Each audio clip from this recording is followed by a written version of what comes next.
De volta com Boa Tarde Cidadão, na Band Natal chegando em todo o Rio Grande do Norte. Hoje vamos conversar com o Dr. Décio Teixeira, que é juiz, atua na área do trabalho, e com ele vamos falar a respeito de reflexos já pós-implantação das novas regras da reforma trabalhista. Bem-vindo, doutor Décio, ao nosso Boa Tarde Cidadão. Bem-vindo, obrigado pelo convite. Sempre estou aqui para conversarmos sobre essa questão trabalhista que interessa a seus telespectadores, com certeza. Muito bem. Doutor Décio, eu gostaria que a gente pudesse falar para o nosso telespectador, inicialmente, sobre, dentre as principais mudanças, o que é que nós já temos de reflexo no dia a dia, né? Numa procura maior ou menor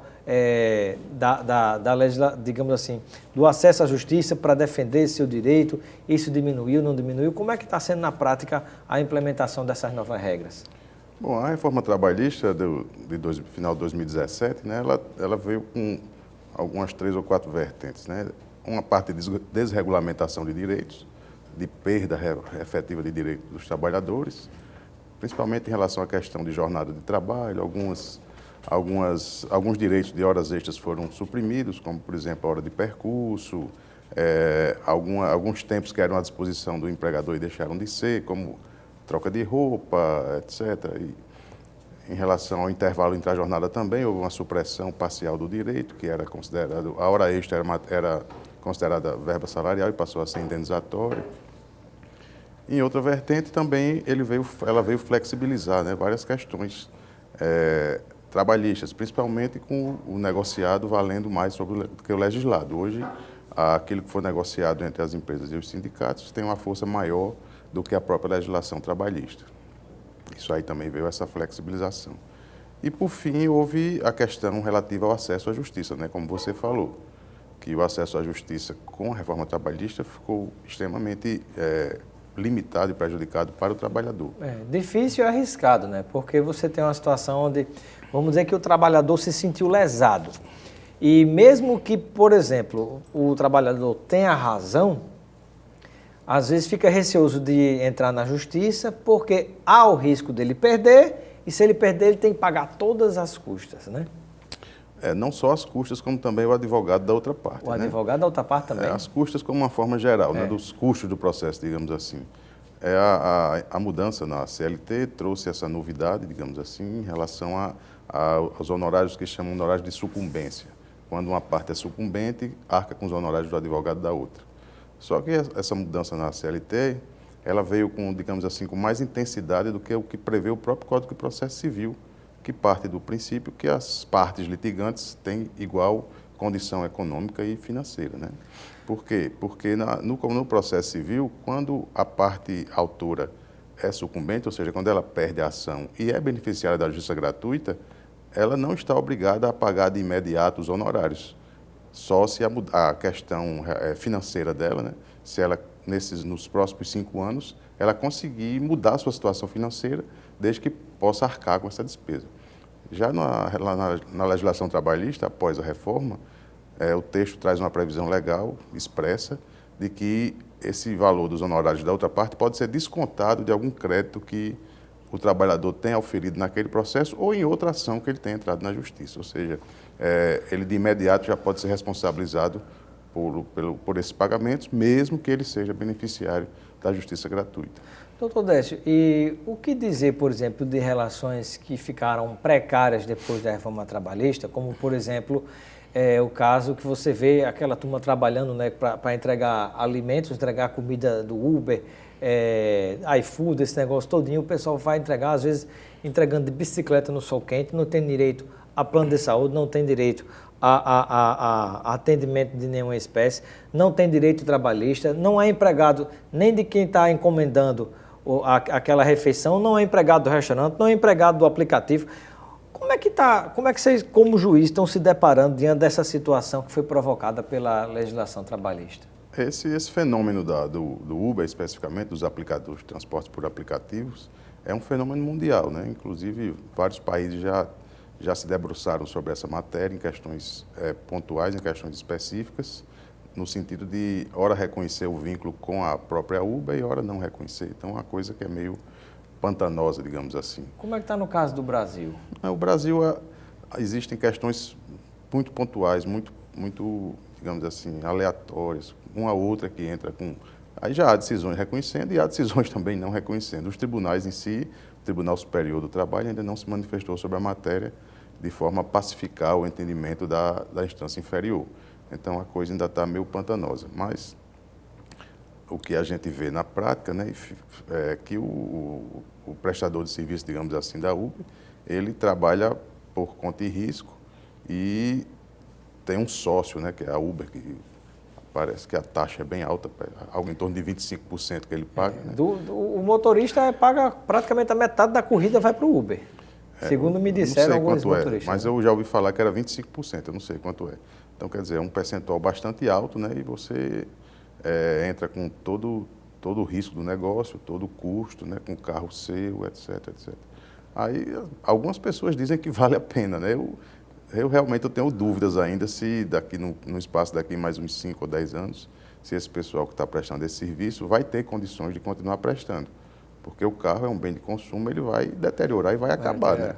Segundo alguns taxistas com os quais eu conversei, o pessoal disse que no final das contas, quem trabalha literalmente com isso, a conta não fecha, a conta não se paga, segundo o que me disseram alguns taxistas, né? Eu acredito mais nesse tipo de pensamento, porque é difícil você trabalhar pagando 25% de sua receita e arcar com todos os custos do negócio. Né? Doutor Décio, e como é que está a situação? Por exemplo, como é que a Justiça tem se posicionado, de modo geral, em relação a situações como o trabalho intermitente? Por exemplo, um caso muito comum no país inteiro, você tem a Estácio de Sá, aquela universidade, demitiu mais de 1.500 professores, depois da reforma trabalhista, e depois fica recontratando de pouquinho em pouquinho, por pedaço, na hora que precisa. Quando não precisa, está descartado.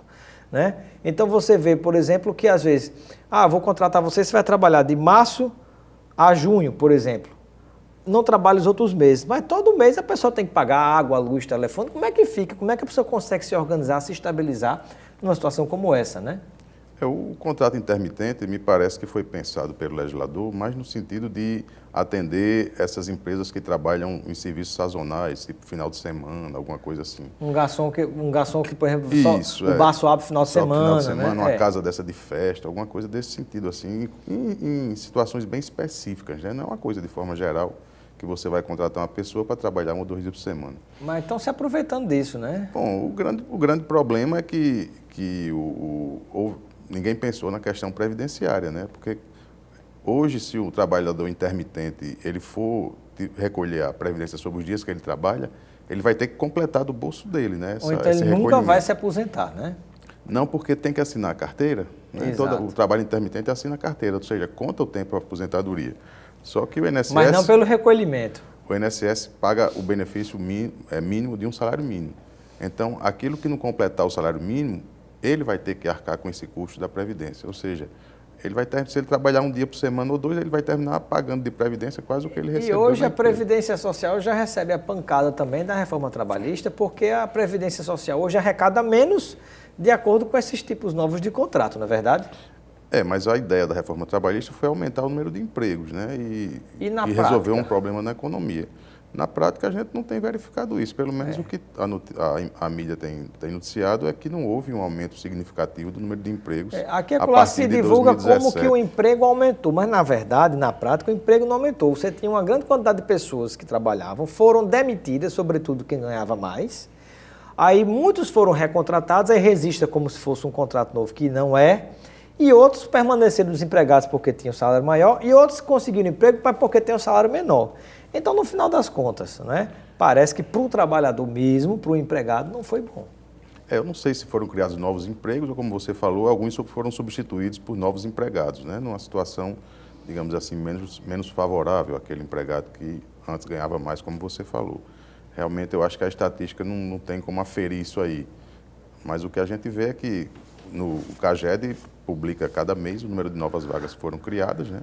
E aparecem algumas, mas num número, em relação à população do Brasil, um número bem pouco significativo que se pretendia conseguir com essa reforma, né? Não sei se foi atingido o objetivo, me parece que não. Na sua avaliação, doutor Décio, qual foi o ponto mais prejudicial dessa reforma trabalhista para o trabalhador? O ponto, digamos assim, nevrálgico da reforma trabalhista é que prejudicou muito o trabalhador a questão do acesso à justiça, né? Como a gente falou aqui antes, o trabalhador hoje ele tem essa dificuldade de acesso à justiça porque ele pode ser responsabilizado, como você disse, no caso de derrota. Mas alguém pode dizer, não, mas é porque havia excessos, o trabalhador pedia coisa que não era devida. Havia sim, claro que havia. Mas Você também não pode tratar a exceção como regra. Exatamente, né? Mas também há os casos em que você não tem aquela certeza de que irá produzir uma prova robusta o bastante para seu direito ser deferido. Hoje a gente, infelizmente, ainda se discute na Justiça do Trabalho a lisura da marcação do livro de ponto, né? O empregador não deixa o cidadão marcar hora extra, tal coisa. Ainda existe esse tipo de coisa. Então, você sabe que tem direito a algumas horas extras, mas no ponto lá está marcado o horário que você não tem. E aí, você vai tentar arriscar na Justiça do Trabalho isso aí para você perder e depois ser responsabilizado, entendeu? Tem essa questão também, não é só uma coisa simples, assim como se coloca de início, tem uma certa complexidade. Perfeito. Bom, agradeço a participação do juiz que atua na área do trabalho, doutor Décio Teixeira. Muito obrigado pela sua participação e esclarecimentos aqui no nosso Boa Tarde, Cidadão. Seja sempre bem-vindo e receba um kit de produtos Lucena para você aproveitar com seus amigos e familiares. Tá ok, eu que agradeço aqui a presença e quando precisar estamos aqui para conversar mais sobre direito do trabalho. Muito obrigado, doutor Décio. Ficamos por aqui com Boa Tarde, Cidadão. Vem aí o Nordeste do Gente, Luiz Almir. Um grande abraço e até amanhã.